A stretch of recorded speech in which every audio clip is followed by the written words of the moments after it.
शुभ सकाळ बंधुगण आपण मानकु गोटे नुआ क्लास को पुणी थे स्वागत। मु देवाशीष सामंतराय आपण मानकु आम यूट्यूब चैनल को स्वागत करुच्ची। चलतु स्टार्ट करवा आज करेंट अफेयर क्लास। आज फास्ट न्यूज अच्छी, what is the rank of India in the network readiness index.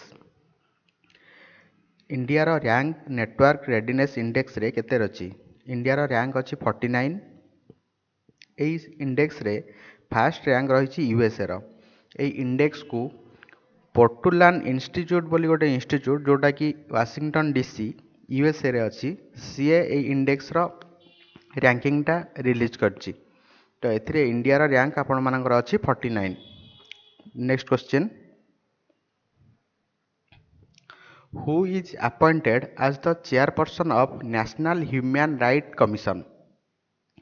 आपण मानकर नेशनल ह्यूमन राइट कमिशन रो चेयरमैन रूपे रिसेंटली अपॉइंटमेंट होती किए ना जस्टिस भी राम सुब्रमण्यम।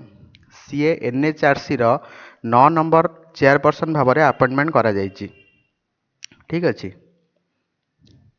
तापर नेक्स्ट हूँ 3 नंबर न्यूज आमर, what is the theme chosen for republic day parade. जोटा कि सेंटर आमर थीम कौन रखी रिपब्लिक डे रो जो पैरेड रे जो टैब्लू सब जाए तार थीम कौन रही। तार थीम रही स्वर्णिम भारत विरासत और विकास।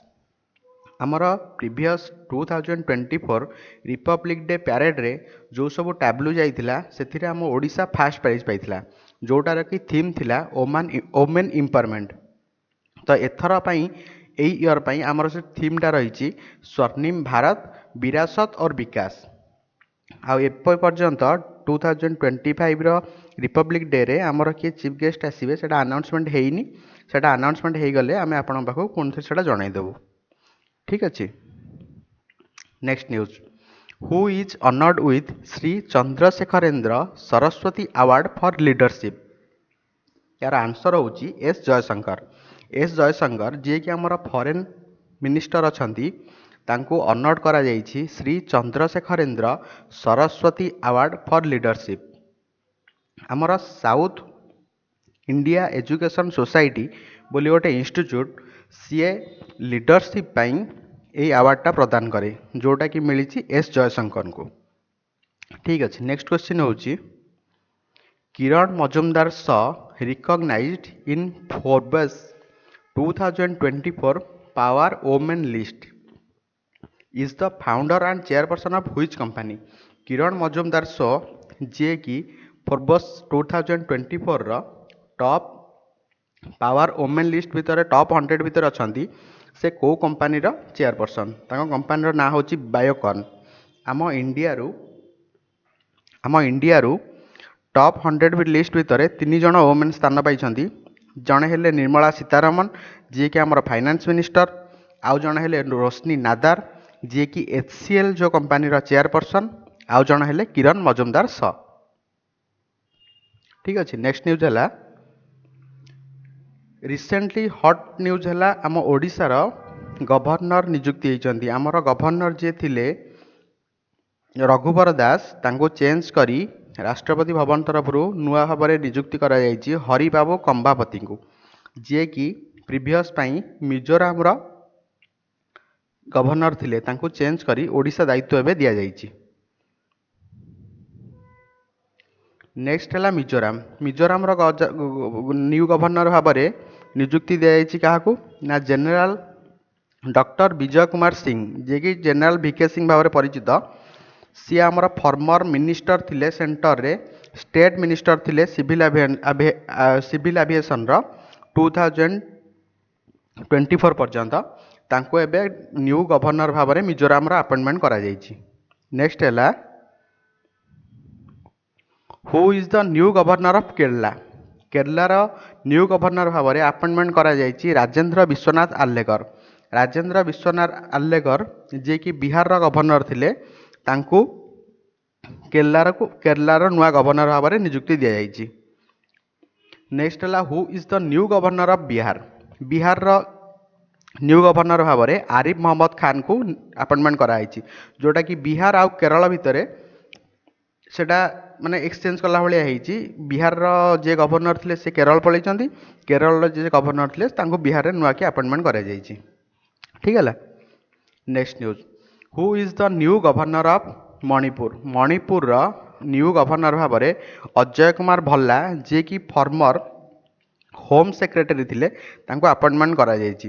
ୟା ପୂର୍ବରୁ ଲକ୍ଷ୍ମଣ ପ୍ରସାଦ ଆଚାର୍ଯ୍ୟ, ଯିଏକି ଆଡ଼ିସନାଲ୍ ଚାର୍ଜ ଭାବରେ ମଣିପୁରର ଗଭର୍ଣ୍ଣର ଥିଲେ, ତାଙ୍କ ଜାଗାରେ ଅଜୟ କୁମାର ଭଲ୍ଲାଙ୍କୁ ରାଷ୍ଟ୍ରପତି ଭବନ ତରଫରୁ ଆପଏଣ୍ଟମେଣ୍ଟ କରାଯାଇଛି, ଯିଏକି ଆମର ଫର୍ମର ହୋମ୍ ସେକ୍ରେଟାରୀ ଥିଲେ। ନେକ୍ସଟ ନ୍ୟୁଜ୍, ଟ୍ରାଇ, ଯେଉଁଟାକି telecom regulatory authority of India, ଆମ ଇଣ୍ଡିଆର ସବୁ ଟେଲିକମ୍ର ରେଗୁଲେସନ୍କୁ ଯିଏ କଣ୍ଟ୍ରୋଲ କରେ ସିଏ ହେଉଛି telecom regulator authority of India, TRAI. ସିଏ ଗୋଟେ ଟେଲିକମ୍ କମ୍ପାନୀମାନଙ୍କୁ ଗୋଟେ ନୂଆ ଅର୍ଡ଼ର ଜାରି କରିଛି, ଯେଉଁଟାକି ଆପଣମାନେ ନେକ୍ସଟ କିଛି ଦିନ ଭିତରେ କେବଳ ଟକ୍ ଟାଇମ୍ ପାଇଁ ଆଉ SMS ପାଇଁ, କେବଳ ଭଏସ୍ କଲ୍ ଆଉ SMS ପାଇଁ ଭାଉଚର, ରିଚାର୍ଜ ଭାଉଚର ପାଇପାରିବେ। ଏବେ ତ ସବୁ ଭାଉଚର ରିଚାର୍ଜ ପ୍ଲାନ୍ରେ କମ୍ପଲସରି ଡାଟା ରହୁଛି, ଯେଉଁଟାକି କଷ୍ଟ ଟିକେ ହାଇ ରହୁଛି। ସେଇଟା ନ କରିକି ଯେଉଁଗୁଡ଼ା ଫିଚର ଫୋନ୍, କିପ୍ୟାଡ଼ ଫୋନ୍ ଯେଉଁଗୁଡ଼ା ୟୁଜ୍ କରିବା ପାଇଁ, ସେଥିରେ କେବଳ ଭଏସ୍ ଆଉ SMSର ରିଚାର୍ଜ ପାଇଁ ଗୋଟେ ସେପାରେଟ୍ ଭାଉଚର ଆସିବ, ଯେଉଁଟାକି ଆଫୋର୍ଡେବଲ୍ ପ୍ରାଇସ୍ରେ ରହିବ। ଆଉ ମିନିମମ୍ ରିଚାର୍ଜଟାକୁ 10 ଟଙ୍କାର ଟପ୍ଅପ୍ ରଖିବା ପାଇଁ ଟ୍ରାଇ ତରଫରୁ ଅର୍ଡ଼ର ଦେଇଛି, ଯେଉଁଟାକି କିଛି ଦିନ ଭିତରେ ଲାଗୁ ହେଇଯିବ, ଯେଉଁଟାକି ବହୁତ ଲୋକ ତା ଭିତରୁ ଉପକୃତ ହେବେ। ଠିକ୍ ଅଛି। ନେକ୍ସଟ ନ୍ୟୁଜ୍ ହେଲା ଡେଟ୍ସ। ଆଜି 25 ଡିସେମ୍ବର, ଯେଉଁଟାକି ଗୁଡ୍ ଗଭର୍ଣ୍ଣାନ୍ସ ଡେ ଭାବରେ ସେଲିବ୍ରେସନ୍ କରାଯାଉଛି, ଯେଉଁଟାକି 2014 ମସିହାରୁ ଏହି ଦିନଟାକୁ ଗଭର୍ଣ୍ଣମେଣ୍ଟ ଗୁଡ୍ ଗଭର୍ଣ୍ଣାନ୍ସ ଡେ ହିସାବରେ ସେଲିବ୍ରେଟ୍ କରୁଛି, ଯେଉଁଟାକି ଆମର ପୂର୍ବତନ ପ୍ରଧାନମନ୍ତ୍ରୀ ଅଟଳ ବିହାରୀ ବାଜପେୟୀଙ୍କର ବାର୍ଥ ଆନିଭର୍ସରୀ। ସେଥିପାଇଁ ଏହି ଦିନକୁ ଗୁଡ୍ ଗଭର୍ଣ୍ଣାନ୍ସ ଡେ ହିସାବରେ ସେଲିବ୍ରେଟ୍ କରାଯାଉଛି। ଅଟଳ ବିହାରୀ ବାଜପେୟୀ ଆମ ଦେଶର 3 ଥର ପ୍ରଧାନମନ୍ତ୍ରୀ ପୂର୍ବରୁ ରହିସାରିଛନ୍ତି। ତାଙ୍କୁ 2015 ମସିହାରେ ହାଏଷ୍ଟ ଆୱାର୍ଡ଼, ଯେଉଁଟାକି ଭାରତ ରତ୍ନ, ସେଇଟା ଦିଆଯାଇଥିଲା। ତ ଆଜି ପାଇଁ ଏତିକି। Thank you. ଏବେ ଆମ କ୍ଲାସ୍ ସହିତ ଆପଣମାନେ ରେଗୁଲାରଲି ଯୋଡ଼ି ହେଇକି ରୁହନ୍ତୁ। ଯେଉଁଠି ବି ଆମର କିଛି ଭୁଲ ରହୁଛି କି ଆପଣମାନଙ୍କ ଯଦି କିଛି ଜାଣିବା ପାଇଁ ଚାହୁଁଛନ୍ତି ଏକ୍ସଟ୍ରା ଇନଫର୍ମେସନ୍, ତ ଆମକୁ କମେଣ୍ଟ ଥ୍ରୁରେ ଜଣାନ୍ତୁ। ଆଉ ଆମ ଭିଡ଼ିଓଟି ଭଲ ଲାଗିଲେ ଲାଇକ୍, ସେୟାର, ସବସ୍କ୍ରାଇବ୍ କରନ୍ତୁ। ଜୟ ଜଗନ୍ନାଥ, ଧନ୍ୟବାଦ।